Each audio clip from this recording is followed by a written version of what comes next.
Triumph over adversity, sponsored by Haywood and Paget.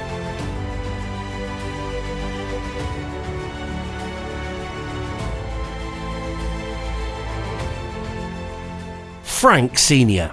When a stroke stole his ability to speak, Frank found a way to overcome his communication difficulties by developing his own technology-based solutions. It was a nightmare. I lost my husband that day. Every now and again I see a little bit of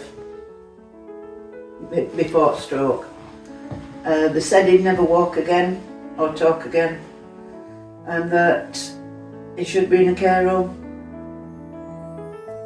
But I brought him home, and fortunately he is strong and stubborn. 3, 4, 5, 6, 7, 8, 9, 10. It's coming up 14 years. Yes.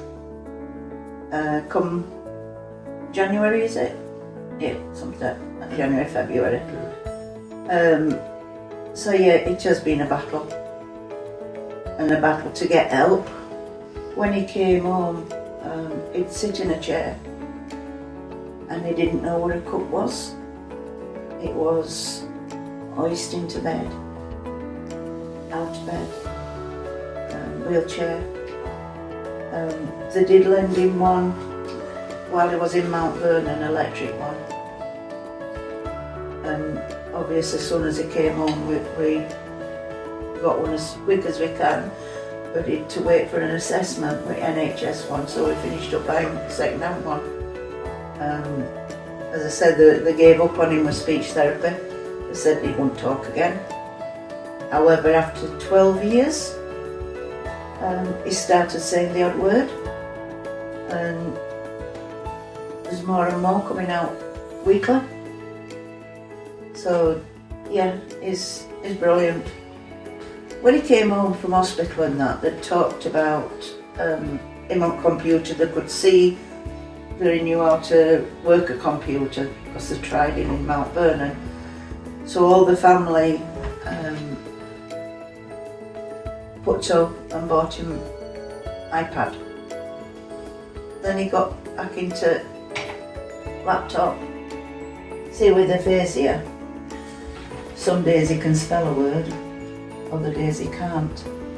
And same with reading. That's why he's worked it out how to get the computer to read his emails and things like that. The invisible rain cloud. People sometimes ask me what it's like living with a brain injury. It can be difficult to explain, but let me try. Imagine one day you woke up in a foreign country. Everything looked similar, but slightly different. You recognized your friends, your family, and loved. But when they spoke to you, it seemed like they were talking in a different language. You're not really sure how you got here, and you wish you could just go home. Suddenly the familiar seems unfamiliar, and that's a truly scary thing. Caroline Buckle. Caroline, a veteran who was medically discharged after suffering injuries that left her disabled, has now been selected to represent England in the Commonwealth Powerlifting Championships. I'm an army veteran. I was injured in service and I was medically discharged in May 2014 due to physical injuries sustained to my left leg, but also due to my mental health as well. A year later, after coming out, I sort of started on a sports recovery pathway through the charity Help for Heroes, and that basically catalysed loads of different sports to me that were adaptive sports, because up until that point I really felt that my life had just come to an end. I couldn't do everything that I could do before, and I felt very, very worthless. Sport started to help me find the new me. I've tried loads of different sports. I fell in love with powerlifting, but it was the one that I was the most interested in right at the start, but it was the last one I ever tried because I was so daunted by it, because it does mean you're going out on a platform on your own and everyone looking at you. And it wasn't until my mental health was in a better place that I felt strong enough to be able to do that I tried it. And I seemed to be a little bit good at it. So I started off as a powerlifter because I thought that was the only route that was open to me. And due to my age, there isn't really a master's section within the para side. So I went along to a British powerlifting competition in the Yorkshire North East region and just felt automatically welcomed into the sport. And even though I'm at a slight disadvantage with not really having very much use out of my left leg, I can still take on everybody else. And yeah, it's just empowered me, and I'm so invested in the sport now that I became a referee. I've completed my coaching qualifications. It inspired me to complete my personal training qualifications with Barnsley College and work locally within the gyms. But now I also give back to Help Heroes as a charity by coaching other veterans and individuals in powerlifting, in gym work and in indoor rowing, to be able to help them realise that there's so much out there that you can do, and to stop disability being the disability, but make it more of our ability to do something and to be able to find their new versions of themselves as well. Bryn Westwood. The community of Royston has rallied around Bryn, who suffers from Duchenne muscular dystrophy, leaving him only able to move his fingers and hold his head up, yet still volunteers at a local community centre where he brings joy to the lives of others. It's a bit physically. Movement. My movement, I've got limited movement. I can move like the neck and things. I haven't really got a lot of arm movement. Still play Still play Xbox. Yeah. Still play. Still find. Still find time to When do your that. arms get cold as well. And you But yeah. You need assistance with pretty much everything, don't you? Yeah, I'm gonna say like everyday routine. Just getting up, helping. Yeah, linking back to his physio as well. That's why it's important for us to massage his hands throughout the day as well as his feet sometimes, because obviously his only movement really is in his neck and his hands, so it's important for him to still have that throughout the day, because if not he won't be able to do it. So it's maintaining that independence for him, because if he didn't have the movement in his hands, then no remote, he loves telly. Yeah, do all watch the TV, Xbox, Karaoke. Even cleaning your teeth. Singing, cleaning Do my that teeth. yourself, I can still do that myself.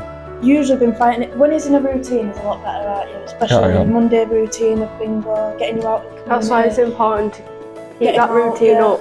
Yeah. Once you isolate yourself, it isolates you inside as well, doesn't it? And then you don't want your comforts. I really like hosting the bingo for all the people of the community. The enjoyment for me is that I get the enjoyment out knowing other people are enjoying in that sort of sense, going out. And not a lot of these, like the elderly, not a lot of them probably get out a lot. So coming to the bingo is probably like one of the highlights of their week. I like to know that makes me happy knowing that they're happy. Yep. It gives them a massive confidence boost as well. Sometimes on a Monday morning they don't want to go out, or you've got to basically force him pretty much without driving him there yourself. And then he comes back and he's buzzing, he's beaming at you. You're a bit tired because it's getting you there. It's a lot Once of you're there, he don't want to leave, does he? No. And he waits till everybody else is piled out, all chairs and tables are away. And then you're happy to go on then, aren't you? Go have your tea. Sorted? Bev Farnsworth and Lisa Chapman. When Bev feared she may lose her life due to a kidney disorder, an old friend came to her rescue and offered to take part in a life-saving transplant. Now the two have taken on multiple charity challenges, including the Yorkshire Three Peaks, to ensure those in a similar situation find hope. So after the personal appeal that I did on Facebook, and Lisa stepped up and kindly gave me her kidney, which totally changed my life. It were an amazing gift. We both felt that we really wanted to thank Jimmy's in Leeds, because they were amazing, and to be given this gift of life is just unbelievable. We wanted to raise awareness of, life donation, and what it means to the person that donates and the person that receives it. It's just an amazing gift, and you can never ever thank anybody enough. But me and Lisa decided, we wanted to raise awareness. We wanted people to be aware that you've 2 kidneys, you only need 1, you can live a normal, healthy life, and you do, don't you? Yeah. So we decided that we really wanted to pay back and raise awareness, so we decided to do 3 peaks, national 3 peaks. She decided. Yeah, I decided and dragged Lisa into it. Lisa didn't do a lot of walking. She'd walk dog and she'd walk with her family, but I really dragged her into some serious, heavy kind of walking, and she joined me, and we did lots of fundraising. We did lots of Facebook posts so that we could let people know what it means to receive a kidney, and that you can donate.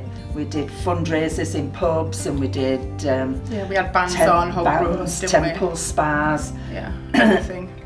Raffles, and we just kept keeping. We did Penistone Boundary Walk, and we turned it into 20-mile walk, and we just had fun, didn't we? Yeah, just chatted all the way around it and put will to rights. It was good fun, to be fair, but it was a hard day. Very hard day, but we raised £4,000. So we raised £4,000. We gave £1,000 to kidney research, and we've got £3,000 still that I'm trying to sort out with St James's in Leeds.